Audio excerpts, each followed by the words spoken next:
Hello my dear students, आज मैं आप लोगों को दक्षिण भारत की नदियों के बारे में विस्तार से बताऊंगा।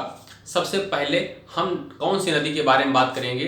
सबसे पहले हम दक्षिण भारत में बहने वाली सबसे पहली जो नदी है, जो ऊपर से एक निकलती है नदी, अरावली पर्वत की श्रेणी से धेबार नामक जिले से निकलती है और उस नदी का नाम है साबरमती नदी। ठीक है, यहाँ पर अरावली पर्वत की श्रेणी आ रही होती है। इसी पर्वत की श्रेणी से एक नदी निकलती है, हम जिसको कहते हैं साबरमती नदी। ठीक है, अरावली पर्वत ये दिल्ली से लेकर के गुजरात के पालमपुर तक इसका विस्तार है और इसी नदी से एक नदी मतलब इसी पर्वत श्रेणी से एक नदी निकली है जिसको हम साबरमती नदी कहते हैं। ठीक है, साबरमती नदी कहते हैं। और साबरमती नदी कहां से निकली है? ये राजस्थान के धेबार झील से निकली है। ठीक है, यहां पर एक जगह है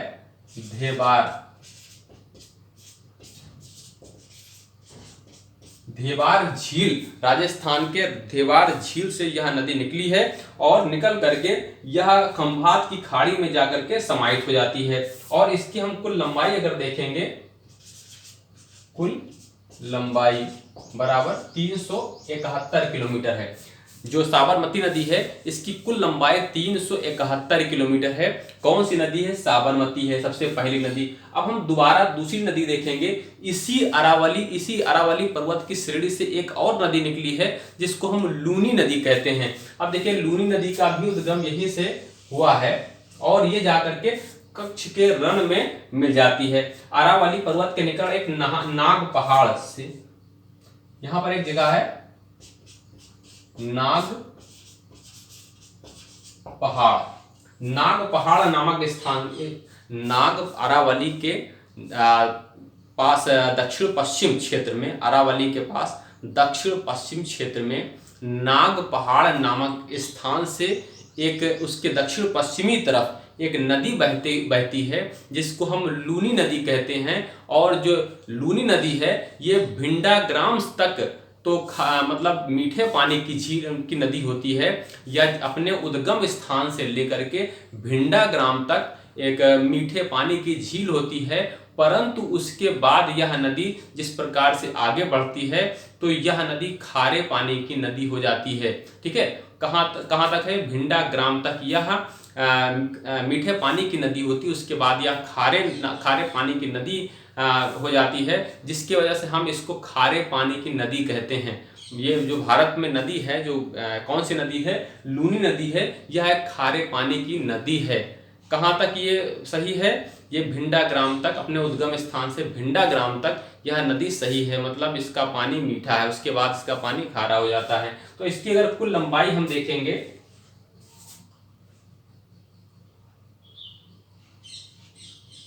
लूनी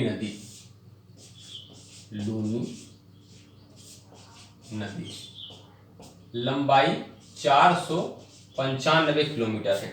इसकी कुल लंबाई 495 किलोमीटर है। ठीक है, 495 किलोमीटर है।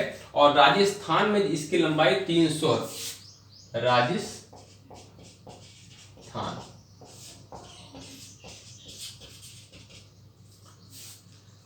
यह राजस्थान तक इसकी लंबाई, सिर्फ राजस्थान में ही इसकी लंबाई 330 किलोमीटर है। सिर्फ इसकी लंबाई राजस्थान में ही 330 किलोमीटर तक है। ठीक है, अपने उद्गम स्थान से बाड़मेर जिले तक, अपने उद्गम स्थान से बाड़मेर जिले तक इसकी जिसका पानी है ये मीठा जल होता है। इसका जो जल होता है मीठा होता है, उसके बाद यह खारा हो जाता है। देखिए, हमने इसके पहले भिंडा ग्राम बताया था जो कि गलत है। बाड़मेर जो जिला है, बाड़मेर जिले तक इसका पानी क्या हो जाता है? रहता है, मीठा रहता है, उसके बाद इसका पानी खारा हो जाता है। इसकी कुल लंबाई 495 किलोमीटर है, जबकि राजस्थान में ही इसकी लंबाई 330 किलोमीटर है। तो मुख्यतः यह राजस्थान की ही भूमि है, मतलब एक नदी है और यह रेतीले भागों से होकर के आती है। ठीक है, अब उसके बाद तीसरी नदी आती है माही नदी। जो माही नदी है यह मध्य प्रदेश से इसका उद्गम होता है। ठीक है, माही नदी का उद्गम कहाँ से होता है? मध्य प्रदेश से होता है। मध्य प्रदेश से कहाँ से होता है? देखिए मध्य प्रदेश, ये माही नदी है, माही नदी जो ये नदी है, ये इसका उद्गम कहाँ है? मध्य प्रदेश से है। एक मिनट,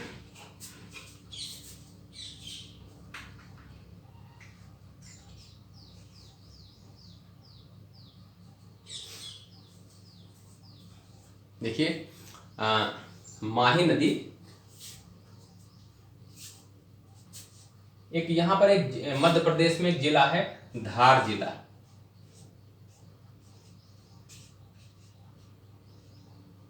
ठीक है, मध्य प्रदेश में एक जिला है धार जिला। तो धार जिला के भिंडा ग्राम से, धार जिला के भिंडा ग्राम से एक विंध्याचल पर्वत श्रेणी यहां पर है, विंध्याचल पर्वत श्रेणी। ठीक है, विंध्याचल पर्वत श्रेणी में धार जिला एक है। धार जिला के भिंडा ग्राम से इस नदी का उद्गम हुआ है और यह नदी पहले तो मध्य प्रदेश से राजस्थान की तरफ जाती है, फिर यह वापस लौट करके खंभात की खाड़ी में आकर के मिल जाती है। कौन सी नदी है? क्या नाम है इसका? माही नदी है। ठीक है, माही नदी सबसे पहले ये भिंडा ग्राम धार जिले गुजरात वो मध्य प्रदेश के धार जिले से निकलती है, वहाँ के भिंडा ग्राम से निकलती है, फिर यह राजस्थान की तरफ जाती है, राजस्थान से गुजरात तक, गुजरात के खंभात की खाड़ी मिल जाती है। तो 3 प्रदेश में बहने वाली नदी होती है। कौन कौन से? मध्य प्रदेश, राजस्थान और गुजरात। ठीक है, तो ये कौन सी नदी है? माही नदी। और इस नदी के बारे में सबसे जो इम्पोर्टेंट है कि यह कर्क रेखा को 2 बार काटने वाली नदी होती है। ठीक है, कर्क रेखा को यह नदी 2 बार काटती है।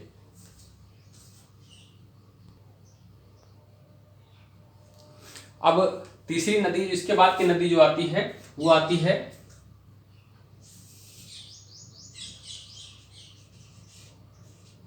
नर्मदा नदी। जो नर्मदा नदी है यह सतपुड़ा एक रेंज है, नीचे इसके सतपुड़ा है, इधर नीचे सतपुड़ा नदी बहती है, वो सतपुड़ा पहाड़ी श्रेणी है सतपुड़ा, और ऊपर हम जाएंगे तो विंध्य की पहाड़ी श्रेणियां हैं, मतलब विंध्य की श्रेणी है, विंध्याचल पर्वत की श्रेणी है, और नीचे सतपुड़ा पर्वतमाला है। तो इसी इन दोनों के बीच में एक नदी बहती है जिसको हम कहते हैं नर्मदा नदी। नर्मदा नदी ये कहाँ से निकली है? यह अमरकंटक, यहाँ इसी में अमरकंटक पहाड़ी है। ठीक है, तो ये किस जगह से निकली है? पहले देखिए नर्मदा, ये नर्मदा कुंड एक जगह है, नर्मदा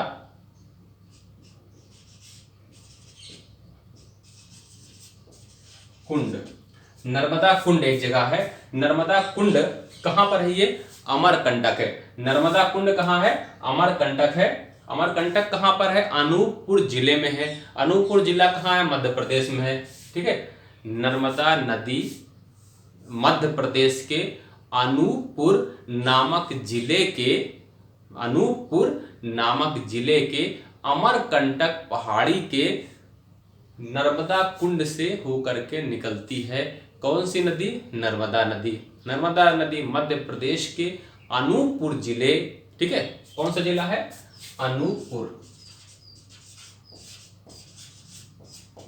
अनूपपुर जिले के अमरकंटक पहाड़ी इसके पास नर्मदा कुंड से होकर के निकलती है नर्मदा नदी। और नर्मदा नदी की अगर हम कुल लंबाई देखेंगे तो नर्मदा नदी की कुल लंबाई 1312 किलोमीटर है। ठीक है, नर्मदा नदी की कुल लंबाई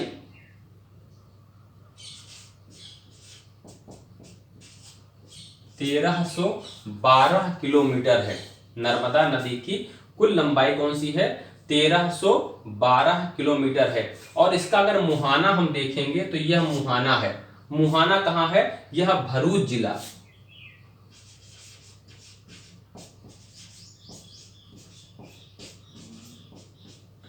गुजरात में एक जिला है जिसको हम कहते हैं भरूच।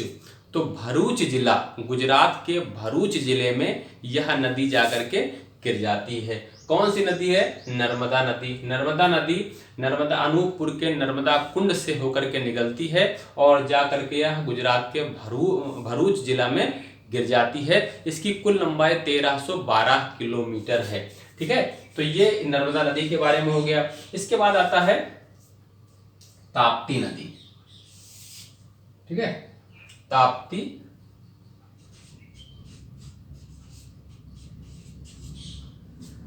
अब ताप्ती नदी कहां से निकली है, इसका स्रोत क्या है, बैतूल के निकट। स्रोत यहां लिख दे रहे हैं,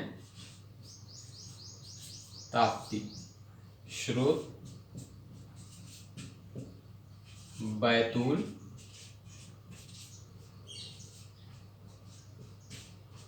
जिले के निकट मुल्ताई, ठीक है, कहाँ है ये, बैतूल जिले के निकट यह मुल्ताई नामक एक स्थान है। कहां पर है, सतपुड़ा में है। मुल्ताई कहां है, सतपुड़ा। स्रोत क्या है ताप्ती नदी का, यह मध्य प्रदेश के बैतूल जिला, बैतूल जिला कहां है, मध्य प्रदेश, मध्य प्रदेश के बैतूल जिले से के निकट मुल्ताई नामक स्थान से इसका उद्गम होता है। किस नदी का, ताप्ती नदी का, या तापी नदी भी इसको कहते हैं, ठीक है, इसका उद्गम होता है। इसकी लंबाई कितनी है, 740 किलोमीटर है। ताप्ती नदी की जो लंबाई, कुल लंबाई है 740 किलोमीटर है, ठीक है। तो यह ताप्ती नदी हो गई। इसके बाद आता है मांडवी नदी। तो मांडवी नदी कहाँ है, देखिए यहाँ पर एक कर्नाटक है, ये जगह कर्नाटक और गोवा, देखिए यहाँ पर गोवा है और इसी के बगल में क्या है, ये कर्नाटक है। तो कर्नाटक जो जगह है, राज्य है, इसी राज्य से एक नदी निकली है, एक नदी इस राज्य में आई है, जिसको हम कहते हैं मांडवी नदी।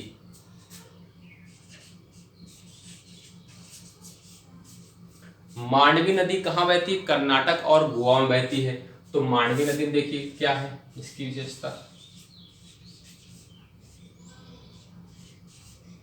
मांडवी नदी, मांडवी नदी इसका उद्गम क्या है, पश्चिमी घाट के 30 स्रोतों से होता है। पश्चिमी घाट के 30 स्रोतों से इसका उद्गम होता है। 30 स्रोत कम से कम इसमें शामिल होते हैं। पश्चिमी घाट के 30 स्रोतों के समूह से होता है, जो 30 स्रोतों के एक समूह से होता है। 30 स्रोत का जो कर्नाटक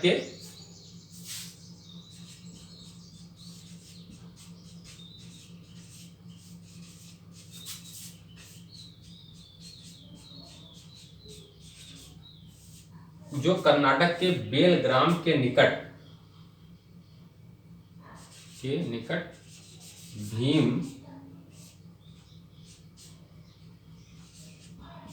भीमगढ़ में स्थित है, ठीक है। इसका मांडवी नदी का उद्गम जो होता है 30 स्रोतों को एक समूह से होता है, जो कर्नाटक के बेलग्राम के भीमगढ़ नामक स्थान पर स्थित है, ठीक है। तो ये कौन सी है, मांडवी नदी है। इसकी जो लंबाई है बहुत कम है, लंबाई 77 किलोमीटर ही है। मांडवी नदी की कुल लंबाई 77 किलोमीटर है, जो बहुत ही कम है, ठीक है। तो मांडवी नदी आपने देखा। उसके बाद आता है पेरियार नदी। यहाँ एक जिला है, एक प्रदेश है, केरल प्रदेश है। केरल में एक, केरल की सबसे बड़ी जो झील वो नदी है, उसका नाम है पेरियार नदी। पेरियार नदी।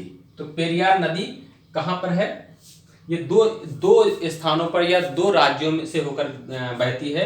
एक तो केरल है, दूसरा क्या है, तमिलनाडु है, ठीक है। केरल और तमिलनाडु से होकर मतलब निकली है। इसका उद्गम क्या है, देखिए पेरियार,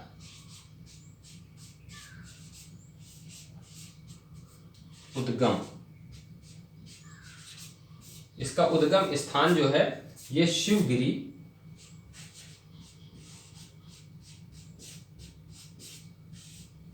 से होता है, जो सुंदरमाला, शिवगिरी सुंदरमाला ठीक है। ये इसका उद्गम कहाँ से होता है? ये इसका उद्गम होता है तमिलनाडु में स्थित सुंदरमाला, एक पश्चिमी घाट से ही उसका उद्गम होता है, जो सुंदरमाला नामक स्थान से, शिवगिरी नामक स्थान, सुंदरमाला के शिवगिरी नामक स्थान से इसका उद्गम होता है।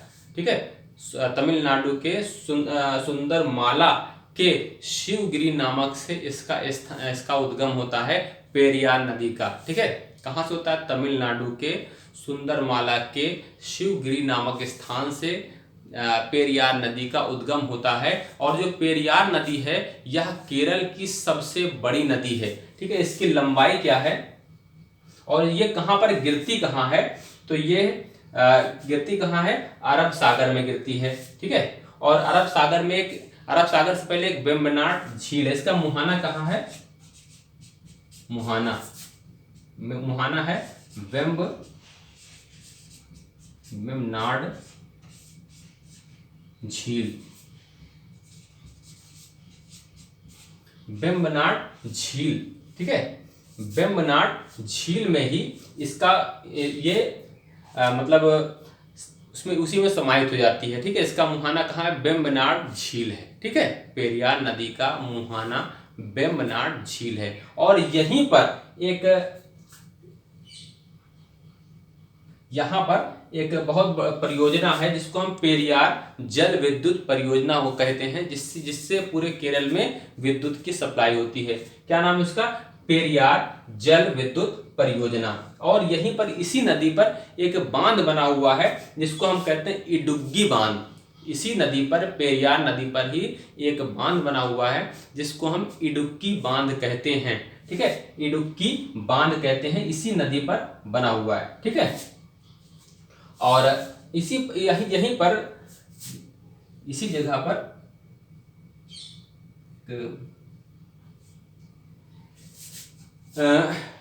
चलिए, ये जो है इसी मतलब इडुक्की बांध इसी बना हुआ है। और ये जाकर के कहाँ पर गिरती है? ये क्या नाम है इसका? वेम्बनाड झील यहाँ पर है, वेम्बनाड झील। वेम्बनाड झील में ये जाकर के गिर जाती है और इसकी कुल लंबाई 244 है। ठीक है, 244 इस नदी की कुल लंबाई है। एक और नदी है जिसको हम पंपा नदी कहते हैं। एक और नदी है जिसको हम पंपा नदी कहते हैं। देखिए, पंपा नदी, पंपा नदी, पंपा नदी जो है ये भी केरल में ही आकर गिरती है। ठीक है, केरल में ही, ये केरल की तीसरी सबसे बड़ी नदी है। जो पंपा नदी है केरल की तीसरी सबसे बड़ी नदी है। और इसका उद्गम कहाँ है? इसका उद्गम है पुलिचिमल। इसका उद्गम कहाँ है? पुलिचिमल है। ठीक है, और मुहाना इसका भी वेम्बनाड झील है। इसका उद्गम पुलिचिमल है। और इसकी लंबाई कितनी है? 176 किलोमीटर है। इसकी कुल लंबाई 176 किलोमीटर है। और इसका उद्गम पुलिचिमल नामक एक स्थान है, उस जगह से इसका उद्गम होता है। ठीक है, मुहाना कहाँ है? मुहाना वेम्बनाड झील है। एक और नदी है जिस नदी को हम कहते हैं भरतपुझा नदी। ठीक है, तो भरतपुझा नदी केरल की दूसरी सबसे बड़ी नदी। केरल की सबसे बड़ी नदी पेरियार नदी है, उसके बाद भरतपुझा नदी एक है जो केरल में ही बहती है, वो दूसरी सबसे बड़ी नदी है। और तीसरी सबसे बड़ी नदी है पंपा नदी। ठीक है, तो भरतपुझा नदी ये भी केरल में ही निकलती है। केरल के नील नदी, मतलब इसको नीली नदी कहते हैं। भरत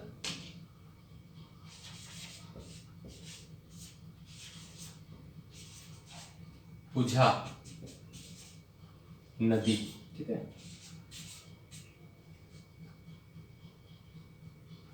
भरतपुझा नदी। भरतपुझा नदी कहाँ है? ये केरल में है। ठीक है, और ये इसी को हम नीली नदी भी कहते हैं।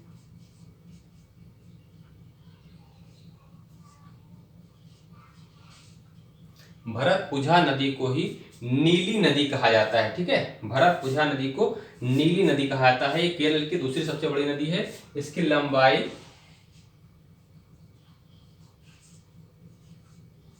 209 किलोमीटर है। इसकी कुल लंबाई 209 किलोमीटर है। ठीक है। इसका जो उद्गम होता है एक अन्नामलाई नामक एक पहाड़ी है। उद्गम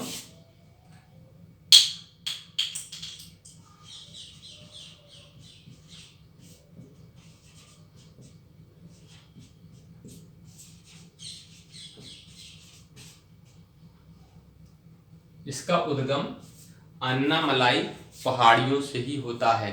ठीक है। भरतपुझा नदी का उद्गम अन्नामलाई पहाड़ियों से ही होता है और यह केरल की दूसरी सबसे बड़ी नदी है और इसी को हम नीली नदी भी कहते हैं। ये बहुत इंपॉर्टेंट है कि नीली नदी किस नदी को कहते हैं। भरतपुझा नदी को हम नीली नदी कहते हैं और इसी नदी को हम पेन्नानी नदी भी कहते हैं। इसी नदी को हम पेन्नानी नदी भी कहते हैं, भरतपुझा नदी को, और इसी को भी नीली नदी कहा जाता है। यह केरल की दूसरी सबसे बड़ी नदी है और ये अन्नामलाई की पहाड़ियों से ही इसका उद्गम हुआ है। ठीक है। तो ये कुल मिलाकर के जितनी हमने नदियां बताई हैं, ये सभी नदी कहाँ पर सारी नदियां हम गिरती हैं अरब सागर में। अरब सागर की ये मुख्य इंपॉर्टेंट नदी है जिसके बारे में आपको अच्छे से समझना है। इसको आप बार बार देखिए, समझिए कौन कौन सी हमने नदी बताई। लूनी नदी, साबरमती नदी, माही नदी और नर्मदा नदी, ताप्ती नदी, मांडवी नदी, पेरियार नदी, है ना, भरतपुझा नदी, ये सारी, और पंपा नदी, ये सारी नदियां हमने बताई। यहीं पर भरतपुझा नदी है, भरतपुझा, और यहीं पर नदी है पंपा नदी। भरतपुझा नदी, पंपा नदी, वेम्बनाड नदी, ये 3 नदी केरल की बहुत ही इंपॉर्टेंट नदी है। ठीक है। तो ये कहाँ पर सारी नदी गिरती है? अरब सागर में गिरती है आकर के। ठीक है। और ये पश्चिमी घाट, जिसको हम इधर वाले घाट को हम क्या कहते हैं? पश्चिमी घाट। तो ये पश्चिमी अरब सागर में गिरती है और भारत के पश्चिमी घाट की मुख्य नदियां हैं। ठीक है। तो ये आशा है कि सारी नदियों के बारे में अच्छे समझ गए होंगे। ना समझ में आया हो आप दोबारा देखिए, सारी हमने इसमें नोट भी कर दी है। इसका स्क्रीनशॉट ले लीजिए, इसको आप एक नोट्स बना लीजिए, उसमें लिखने की कोशिश की अच्छे मतलब और ज़्यादा इसमें जो भी इसके ऊपर खोज कीजिए और अधिक ज़्यादा इसके ऊपर जो भी मतलब नोट्स हैं, इसको मतलब लिखने की कोशिश कीजिए। तो ठीक है, जितना हमने बताया इसकी तैयारी कीजिए। धन्यवाद।